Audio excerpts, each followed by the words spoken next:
জীবনে ভালো থাকতে গেলে কী কী লাগে? আমার কাছে জীবনে ভালো থাকার মূল মন্ত্র হচ্ছে সবসময় নিজের যা আছে সেটাই নিয়ে সন্তুষ্ট থাকার চেষ্টা করবেন।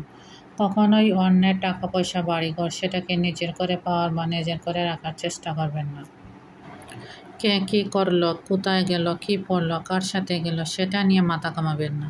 এতে অন্যের কোনো ক্ষতি হবে না, খামোখা আপনার সময় ও মাইন্ড নষ্ট হবে। সারাদিন পরনিন্দা পরচর্চা করবেন না। অন্যের সাথে নিজেকে তুলনা করবেন না। আপনি যেমন আছেন তেমনই নিজেকে ঠিক মনে করবেন।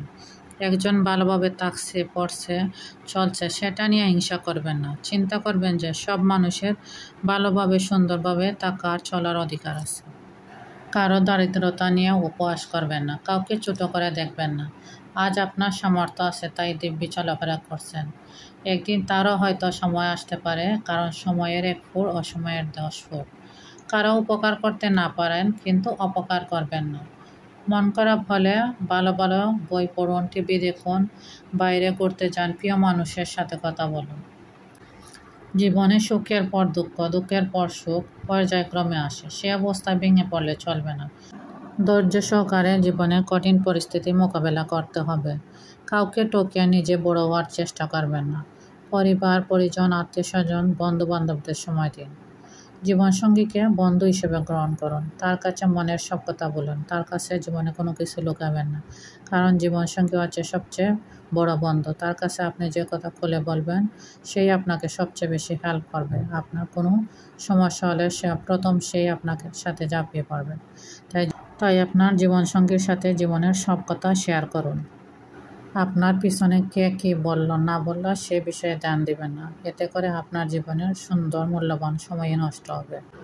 তাই কখনো অন্যের কথায় কোনো কান দিবেন না। কেউ যদি আপনার উপকার করে তাহলে সেই উপকারের উপকার কখনো বলবেন না। কারণ উপকারের উপকার যারা বলে যায় তাদেরকে বলা হয় অকৃতজ্ঞ। তাই কখনো উপকারের উপকার বলবেন না। একবার হলো সেই উপকারের দাম দিবেন, উপকারের নাম বলবেন।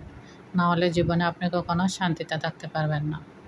সর্বাবস্থায় নিজেকে পজিটিভ রাখতে হবে। আপনি যদি ভালোভাবে থাকেন, চলাফেরা করেন, কারো কোনো ক্ষতি না করেন, কোনো অন্যায় না করেন, তাহলে এমনিতেই আপনার নিজের মানসিক শান্তি আসবে যে আমি তো কারো কোনো ক্ষতি করিনি, তাহলে আমার সাথে কেন এরকম হবে। অবশ্যই আপনি জীবনে এক সময় না এক সময় সেই সুখ পাবেন। আসলে যদি আপনি ভালো থাকেন, ভালোভাবে চলাফেরা করেন, অবশ্যই আপনার জীবনে সেই সুখটা আসবে, সেই ভালো দিনটা আসবে। তাই নিজেকে সবসময় ভালো রাখার চেষ্টা করতে হবে, ভালোভাবে থাকতে হবে, চলতে হবে, সবসময় ভালো মানসিকতা নিয়ে চলতে হবে। তো এটা হচ্ছে আমার কাছে ভালো থাকার মূল মন্ত্র বা ভালো থাকার উপায়। আপনার কাছে কি মনে হয় অবশ্যই জানাবেন।